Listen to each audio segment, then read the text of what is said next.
ginnaaw loolu dañuy daal di ñëw si li nga xam ne que moo di du côté de la régie Tafa alors d'après li nga xam ne que moo di Sénégal à la dernière minute donc ki nga xam ne que moo di le président aurait sollicité l'avis du conseil constitutionnel enfin pour la tenue des élections locales anticipées mu nekk xibaar yoo xam ne itam jóge na si lii quotidien cette démarche mu daal di coïncider wu ak li nga xam ne que moo di la consultation similaire sur la possibilité de dissoudre l'Assemblée nationale en tout cas nag d'après les mêmes sources les juges du conseil constitutionnel répondent leen favorablement ak requête ki nga xam ne que moo di le président Bassirou Diomaye Diakhar Faye mais les autorités auraient choisi de ne pas divulguer cette décision pour le moment une discrétion qui soulève des interrogations maanaam li nga xam ne que moo di les autorités jamono ji nag bëgguñoo daal divulguer pour le moment cette décision bi nga xam ni itam le conseil constitutionnel jox na leen ko mu nekk benn noppi boo xam ni itam mi ngi demande ay interrogations allant dans ce sens. Le journal se pose la question: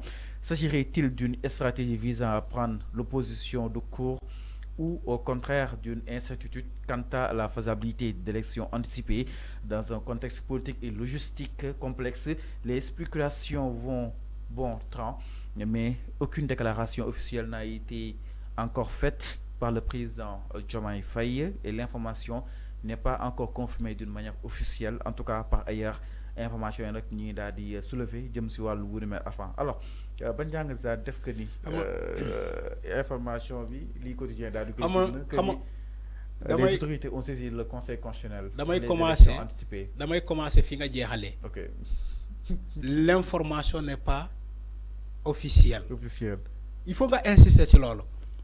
Si l'information, toutefois cette information est officielle, ni que président dafa laaj l'avis du conseil constitutionnel man loolu laa kontaan ci mbir mi xam nga lu tax ma kontaan ci mbir mi au moins que on a un président de la République qui demande toujours l'avis du conseil constitutionnel. Waaw.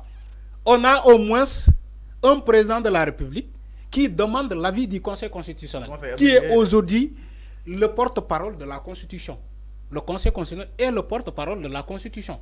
Donc si on a un président de la République, ngeen xool bu fekkee am na problème son, alors si on a un président de la République qui consulte aujourd'hui l'avis du conseil constitutionnel, donc c'est à saluer.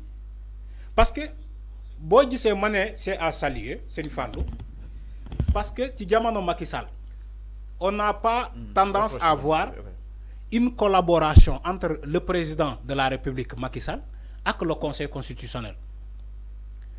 On a tendance à avoir une collaboration entre Macky Sall et l'Assemblée nationale, boo xamante ne moom moo fa am majorité. Tous les lois que Macky Sall a voulu modifier daf ko jaarale Assemblée nationale avec sa majorité écrasante. Macky Sall dem na fa ba bëgg modifier le calendrier républicain laajul l'avis du Conseil constitutionnel. Dafa user de son Assemblée nationale mu dem soumettre ko Assemblée nationale ñoom ñu voté ko sans kii. Heureusement que après le Conseil constitutionnel a intervenu pour dire Macky Sall attention, dans la Constitution il y a des lois yu ñuy tuddee des lois comment dirais-je yoo xamante ne kenn waru ko modifier kenn waru ko laal des lois conservatrices yoo xamante ne kenn waru ko modifier à tout prix parce que c'est une charte commune la ñun ñoo signé ni que telle et telle autre loi kenn waru ko modifier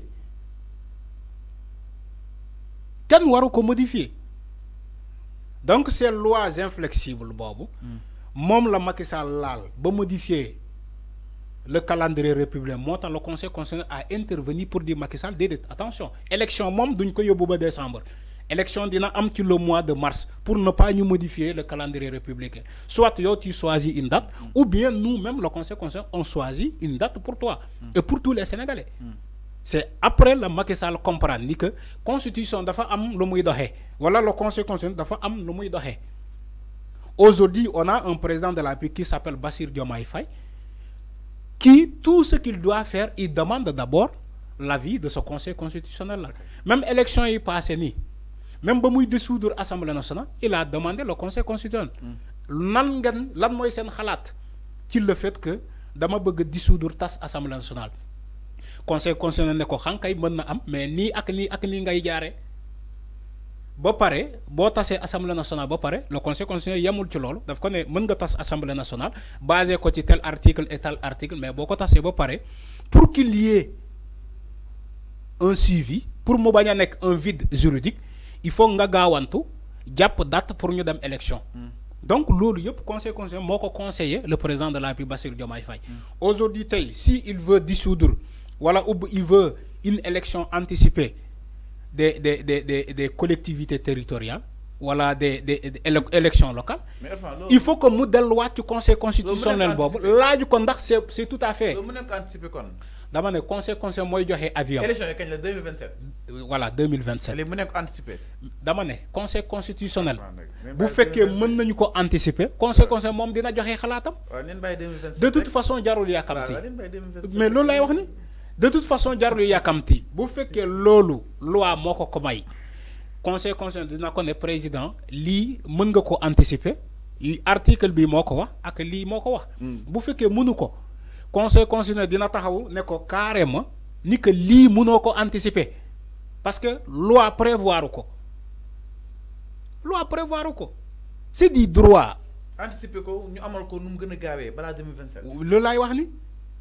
moo tax mu laaj le conseil constitutionnel. mais neen bàyyi ñu épuiser seen poste. conseil constitutionnel jox na xalaatam am déet wala dina joxe xalaatam. on attend que ça. mais 2027 c'est dans 2 ans. on attend que ça mais attention dama ne. li ñuy wax ni c'est des spéculations. Moi je n'ai pas vu l'information. C'est des spéculations. Mais l'information n'a pas été rendue officielle. Écrite par justement écrit par Sénégal. Voilà. OK. Moo tax ma ne la il faut pas que les gens ñu yàkkamti tellement ci loolu. Parce que dégg naa revue de presse bi ñuy wax ci loolu. Ni que le président veut des élections anticipées. Laaj na l'avis du conseil constitutionnel. Même si l'information n'est pas officielle. Maintenant si l'information est officielle. Moi, je me réjouis du fait qu'on a un président aujourd'hui qui demande toujours l'avis du conseil constitutionnel. Faut vous l'ayez. Alors, donc, exactement, qui n'a jamais que le président Bassirou Diomaye Diakhar Faye par rapport à que Bobo de l'Ina Hamne que Modi Mer, les plus de Amrek l'Ina Hamne que Modi ni xaar information daal officielle ñu saa si war a mën a avancer bu baax a baax suñu si war a mën a xool nag ana moom ki nga xam ne moo di le président la si daal di déduire ma xam élection yi mu nekk amal fii ak li nga xam ne moo di 2027 c'est la question qui se pose exactement alors ñu daal deseni ba tey si même li nga xam ne moo di fànn bi enfin suñu mentuwul dina dem benn vote sans débat adoption de la loi des finances en 2024 exactement. Les députés n'ont que 96 heures pour approuver les budgets des 25 ministères et services attachés. Oui. jàpp ne nag dafa xaw a ndaw pour ñu daal di koy war a mën a saytu si li nga xam ne que moo di ñett fat kese. L'idée d'une motion de confiance par le PM agitée concrètement. Kan daal di jàngatee li nga xam ne que moo di li nga xam ne itam peut-être ñu si daal demani te débat bi pour muy am wóorul. Mais c'est du lu bees du lu bees yàgg na fi am. Quand on dit on va vers un débat un vote sans débat